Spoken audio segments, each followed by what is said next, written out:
Hi guys, and welcome back to ESL and Eyeshadow with me, Beth. Today we're going to be doing some ESL tips and tricks, and today we're going to be talking about self-study. Now, many people can afford to go to an academy and learn English, hopefully with a good teacher. And if you don't know how to spot a good teacher, take a look at this video up here. Now, unfortunately, many people can't afford to go to an academy. And it is important for you to learn English well because many people need it for things like overseas study, work opportunities, or even immigration purposes. So making sure you have a good level of English is really, really important. If you're doing that yourself at home, there are different ways to approach English fluency. Now, I've travelled the world and there are many different approaches to education in different parts of the world. And in some of the poorer areas of the world, something I see repeatedly is the approach to studying English is just repeat the exams that you need to take at the level you need to take over and over and over again. And this is problematic because just doing the exam is not improving your foundation level. It's getting you used to the exam tasks, but you're not getting better at English. You're just understanding the exam and what the exam wants you to do.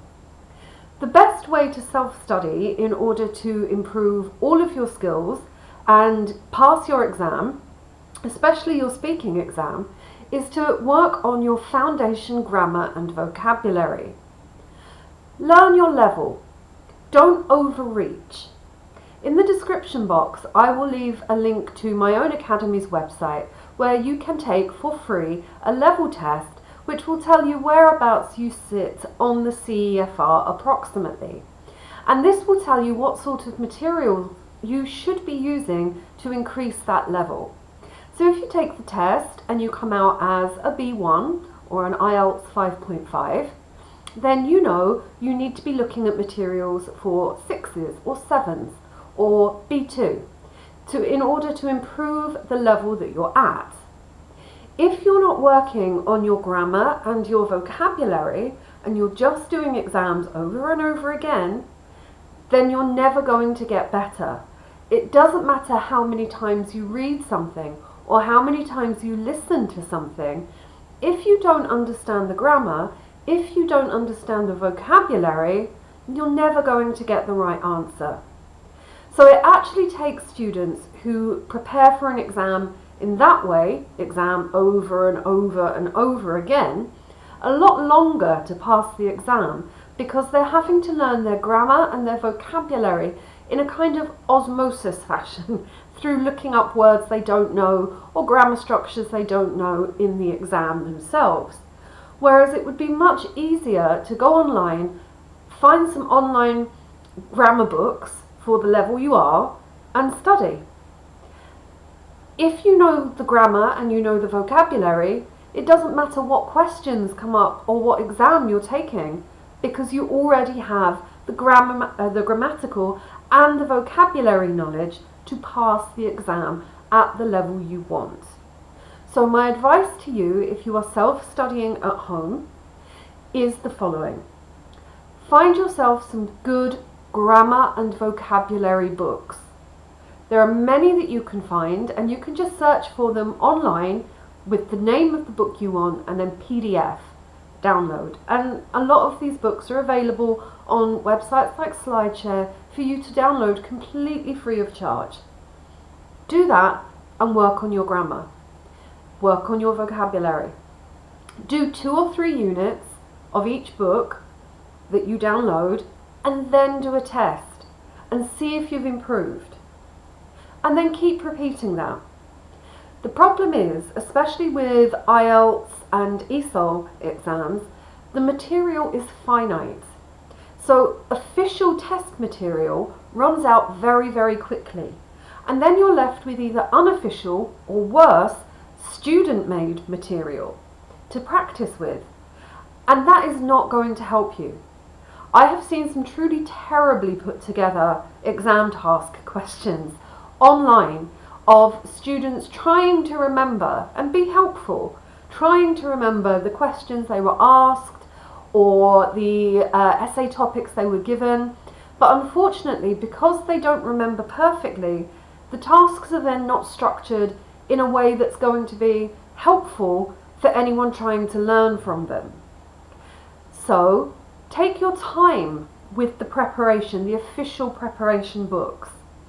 Study the vocabulary and grammar, and do one test a week. Improve that way. Build your foundation, and it won't matter what you get asked in the exam, you will have the knowledge. Think about it like this. If you were building a house, would you start with the ground floor or the roof? You need a foundation. You can't go straight to the top. It might be in your particular culture to practice exams over and over until you get the result you want, but it's not the fastest way. I would also suggest seeing if you can find a native teacher online whose fees that you can afford, even if it's just once, and having them check your work and give you examples of how you can improve specifically. Watching online videos like this is fantastic, and there are lots of websites out there that will help you. Unfortunately, there are also a lot of websites out there that won't help you, and they will give you a generic one-size-fits-all answer, which is aimed at getting as many views as possible. So, for example, many people want an IELTS 7, and there are many websites out there, I'm not going to mention their names, Liz, who basically, they want you to click on their website, they want to generate money from ads.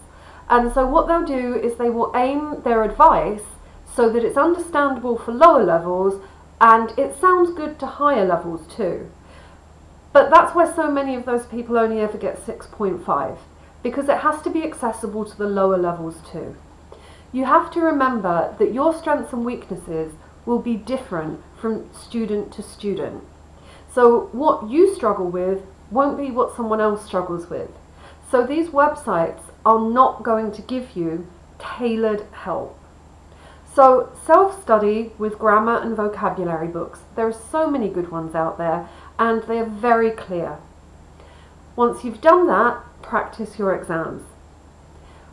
When you feel a bit confident and you're getting close to the mark you want, hire a teacher, a good teacher, either where you live or online, to check your work and tell you specifically what you need to work on.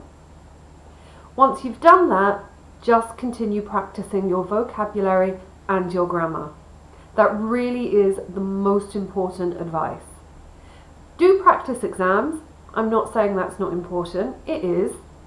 But really, working on your grammar foundation and your vocabulary foundation is the quickest way to pass your English exam. I do hope this has helped you today. If you've enjoyed it, please give a thumbs up and do subscribe for more ESL content. And if you have any questions at all about the exams that you're taking, or any grammar or vocabulary that's just a bit confusing for you, do feel free to leave a comment in the box, and I'm happy to make a video explaining that grammar, that vocabulary, or that particular exam skill for you. Anyway, take care, and I'll see you next time. Bye!